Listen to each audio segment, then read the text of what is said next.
welcome back to the podcast. It's a new year, same podcast, but we're going to be talking a little bit more about goals. I touched on this last week on the New Year's Day episode, so you can go back and check that. It's all about why your New Year's goals are backwards, and we're going to dive a little bit deeper into setting goals that are for where you are right now instead of where you want to be, which also might seem a little bit backwards, but I'll explain what I mean in a second. Stay tuned. You're listening to the Wellness Simplified podcast. Simple wellness tips to help you improve your life without turning it upside down. With your host, award-winning fitness instructor, nutrition coach, and wellness expert, Susie Fevens. Yes, indeed, we are back. It's a new year, but it's the same me. And unless something different happened to you at midnight on December 31st, it's the same you as well. We always hear this new year, new me talk, and that's awesome. That's great. It's aspirational, but is it really accurate? And the answer is yes, no, maybe. How's that for a non-answer answer? Okay. We're talking about health and wellness here, right? The Wellness Simplified podcast. We're talking about your health and wellness. So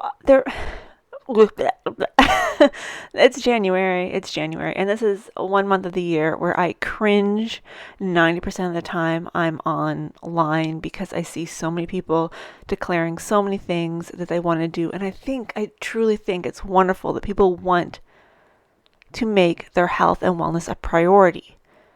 But, these goals. So, while I'm talking about health and wellness, we're going to bring this into a financial scenario because it's a little bit easier to understand what I'm saying if we look at it from the standpoint of a financial goal versus a health and wellness goal. Yes, they are absolutely different, but at the same time, they're really not that different. Okay, so let's say I'm going to write myself some notes. I'm going to write some notes so I remember what I said. Let's say that somebody has $100,000 in debt. Okay,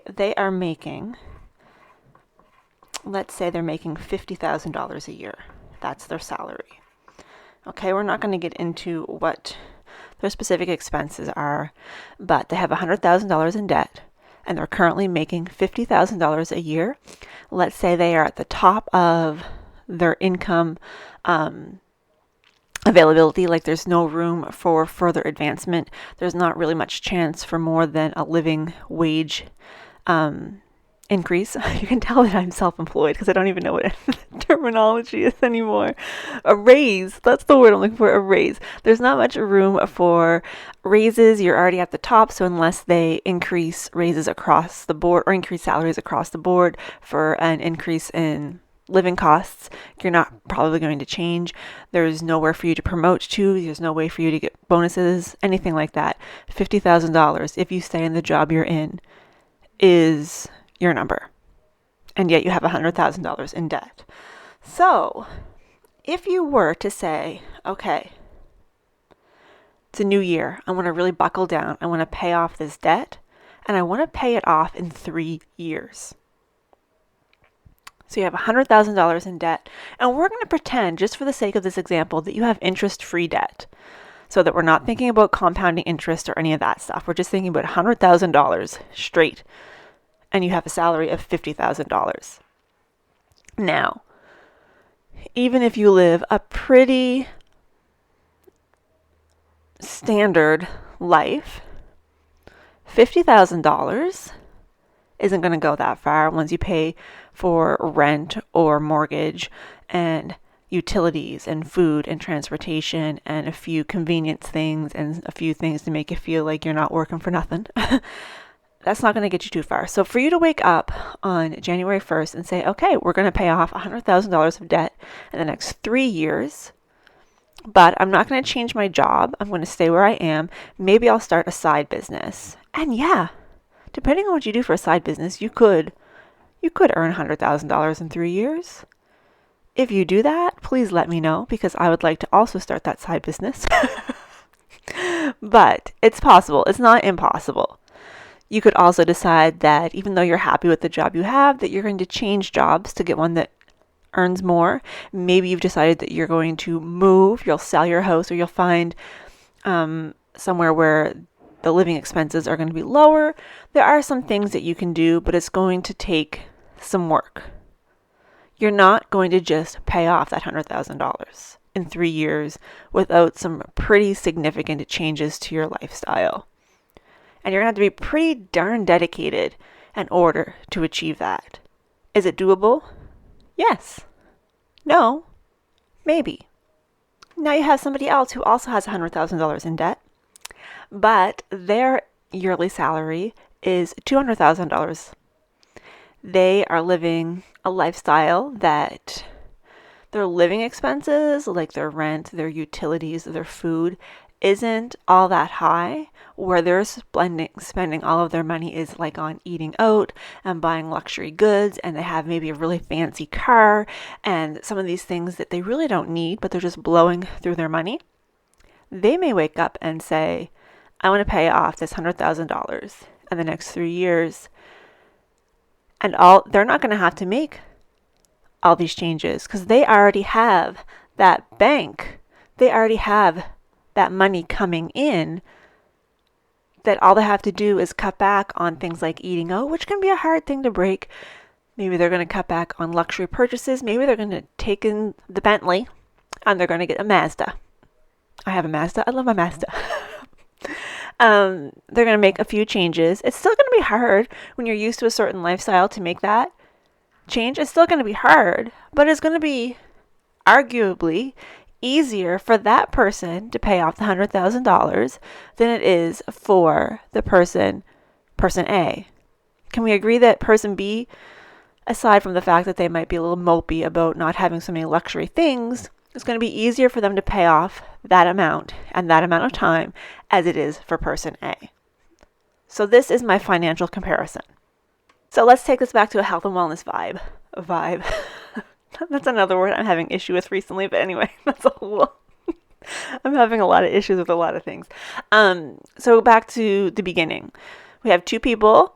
We did the financial side of it. Now let's look at this from a health and wellness standpoint. So we have two people who wake up and new year, new me, they want to get in shape. So we have two people. The first person has never really made exercise and eating well a priority in their life. They're not obese. They're not super unhealthy. Like, they make some meals at home. They get some convenience foods. They get takeout a few nights a week.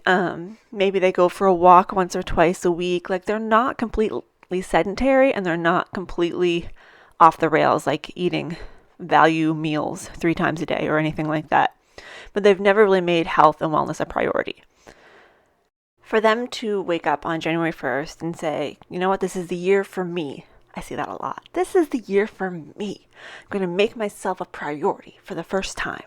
And I am going to eat clean, whatever that means. And I am not going to eat any refined carbohydrates. I am going to exercise 5 days a week for an hour. Doesn't matter if I'm tired. It doesn't matter if I have to stay up late. It doesn't matter if I have to get up at 4:30 in the morning. I'm going to do it. I'm going to make me a priority. I'm going to do all the things. And then they go through the first week. First of all, they are exhausted because they're now doing these super strenuous workouts 5 days a week, whereas before they were only walking once or twice a week, and they're exhausting themselves out. They're feeling run down. They're so sore. And they aren't enjoying any of their favorite treats. They're not getting to have any sort of snacks that they would normally have. All they're having is stupid old carrot sticks and celery sticks because it doesn't follow their new food plan. But it's important to them. They're going to be the healthiest they've ever been. And this is how you do it. This is how you do it. Or is it? So how successful do we think that person's going to be? I know how successful they're going to be 9 times out of 10. There is always that one person who is able to make that huge sweeping transition without looking back. But most of the time, they crash and burn very quickly because they have created a new world where it's so vastly different than where they were before.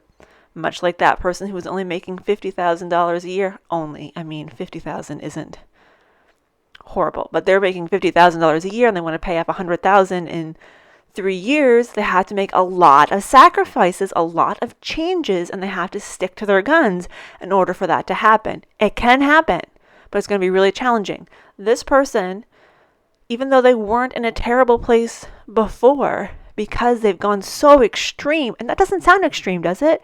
Eating more fruits and vegetables, reducing refined carbohydrates, you're not having the treats and stuff, and then exercising 5 days a week. Like, that doesn't sound that extreme, but for them, going from where they were to where they are wanting to be, that is a huge leap. And then we have person B. Person B has the same characteristics as person A as far as their health and wellness goes. They eat at home a lot of the time. Sometimes they have takeout, but everybody does that once in a while. Sometimes they have some convenience foods. They enjoy treats here and there, and they exercise, going for a walk once or twice a week. No big deal. They wake up on January 1st and they say, you know what? I could be healthier. I would like to be healthier. I would like to feel better about myself. So this year I'm going to make some changes. But they don't say, I'm going to work out 5 days a week for an hour, even though I've never done that before or haven't done it in a long time. They don't say, I'm going to cut out all convenience foods, all packaged foods. I'm just going to eat fruits and vegetables. I'm not going to eat refined carbohydrates, etc. Instead, they say, I'm going to start by making sure I move purposefully for 30 minutes 4 times a week. So previously they were walking once or twice a week, and now they're going to make sure that 4 times a week they move purposefully for 30 minutes. So perhaps in the past, those walks, maybe they were 45-minute walks. So let's just assume that they were. So they're doing 2 45-minute walks a week. That's an hour and a half versus 4 30-minute walks. That is 2 hours. So that's not a huge increase. We also haven't increased the intensity so much. They were walking before. Maybe they start with walking and then maybe they get bored of walking, or because of winter weather, they choose to go to a class or a virtual program or something like that. But they're not going from 0 to 60. They're taking a little jump ahead, prioritizing movement. After a month or so, you know what? They're feeling pretty good. Moving 4 times a week for about half an hour, it feels like second nature now because they've been doing it for a while. And they're ready to maybe up the ante a little bit. So they say, okay, that's gone really well for me. I think now what I'm going to do is I'm going to focus on making sure that I'm eating at least 5 servings of vegetables every day. I'm not cutting anything out of my diet. I'm just making sure that I'm adding in 5 servings a day. So you have 2 at lunch, 2 at supper, and maybe a snack mid-afternoon or evening that has another serving. Or you could have, you could break it up however you want. But they're not removing anything from their diet. They're just making sure that they add in those fruits or those vegetables. So now they're walking more, they're moving more, they're eating more vegetables. They do that for a while. And then they say, all right, this is going really well. I think that I really should be drinking more water. Although Susie would say they should have started with the water, but whatever. This is my fictional person. We'll let them make their own mistakes. They say, you know what? I know that I don't drink enough water. So now, in addition to my moving 4 times a week and having 5 servings of vegetables most days, because nothing's ever perfect, I'm going to make sure that I drink a liter of water. And every few weeks, they just add a little something else in. When we get to June, who do you think is going to be further ahead? Remember, they started at the same place, but they're now in a very different spots because person A has burnt themselves out because they tried to do too much, whereas person B has just been plugging along. And yeah, maybe they fell off the wagon a few times here or there, but it was easier to climb back on a wagon when that wagon was only moving for 30 minutes 4 times a week versus an hour 5 or 6 times a week. So I know that those two comparisons aren't exactly identical. And example A, the financial example, they both had the same amount of debt. One person was earning a quarter of what the other person was. So yes, obviously it's going to be more challenging for them to pay off their debt than it's going to be the person who's earning more. Obviously there's a lot of extenuating circumstances there, and we're not going to get into that. We're going to say that these people live with similar fixed expenses and just have a lot different disposable income between them. Okay, let's not go too crazy. And then in the health and wellness example, we have two people who are starting out in the same place, but person A is going full to the extreme, whereas person B is taking it one little chunk at a time. In both scenarios, person A wants to immediately start living their life like the person they want to be. And in both scenarios, person B is looking at where they are right now and where they want to be and figuring out what they need to do to get to that person. If you're only earning $50,000 a year, you can't start paying off debt like someone who makes $200,000 a year. You might want to be that person, but you're not starting out that person. You may be that person in a couple years' time if you make some changes, but you're not immediately going to be that person. If you're only earning, I'm just going to use an arbitrary number. If you're only earning $2,000 a month, you can't pay off $2,000 a month in debt because you still need to survive. You still need to live. If you want to be a super healthy person, you can't go from not exercising and not eating terribly, but not eating super well, not managing your stress, all of these things, to being that perfect person. You need to build a pyramid.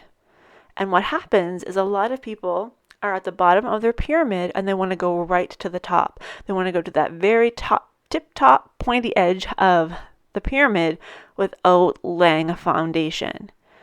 And yeah, you may be able to hop up there, but it's going to be hard to stay up there. It's going to be hard to stay up there without the foundation beneath you. But if you do the dull, boring, slow work and build that foundation, when you get to the top, it's going to be a whole lot more steady. It's going to have a whole lot more structure.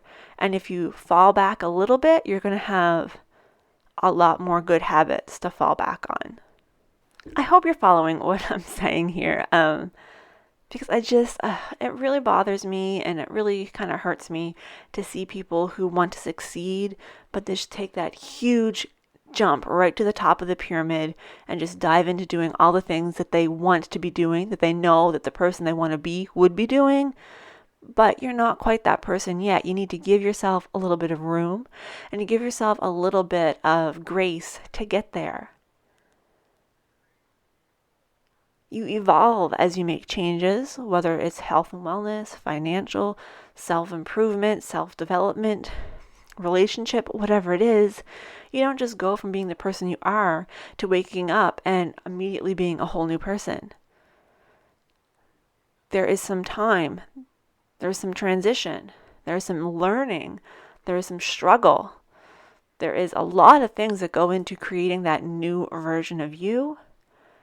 And so many people try to skip that, and then they fall right back down. And then next year, on January 1st, they wake up and they say, this is going to be my year. I'm going to take care of myself for the first time in my life. I'm going to put myself forward. This is going to be the year that I do it. And then what do? The exact same thing that they've done every other time. They don't take those small steps. They just try to jump right to the top of the pyramid, and inevitably, they fall back down. It doesn't have to be that way. It's a whole lot less glamorous and a whole lot less Instagram worthy to take those small steps. But it's a lot more stable, sustainable, and achievable. And that's where we're going to wrap up today's episode.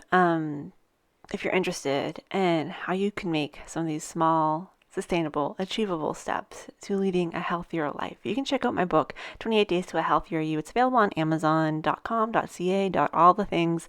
I will put the link in the bio, but you can also just search my name on Amazon, Suzy, S-U-Z-I, Fevens, F as in Fox, E-V-E-N-S. I also have a free Facebook group, and to be a member of that, you just have to go to welluniversity.ca and sign up for a free account. I have a couple of free programs on there right now. But if you join the R&R Light, which is the Recharge and Resilient Light program, you will get a link in there to join the Facebook group. And we're going to be doing a challenge starting next week. So starting the week of January the 10th, I think, 11th, whatever Monday is. It's going to be a little bit of a slower, slimmed down version of my book to help establish some of those base things. Guess what? Week 1's all about water. And I also have another program in the works, which is going to be the R&R Recharge and Resilient program that is paid.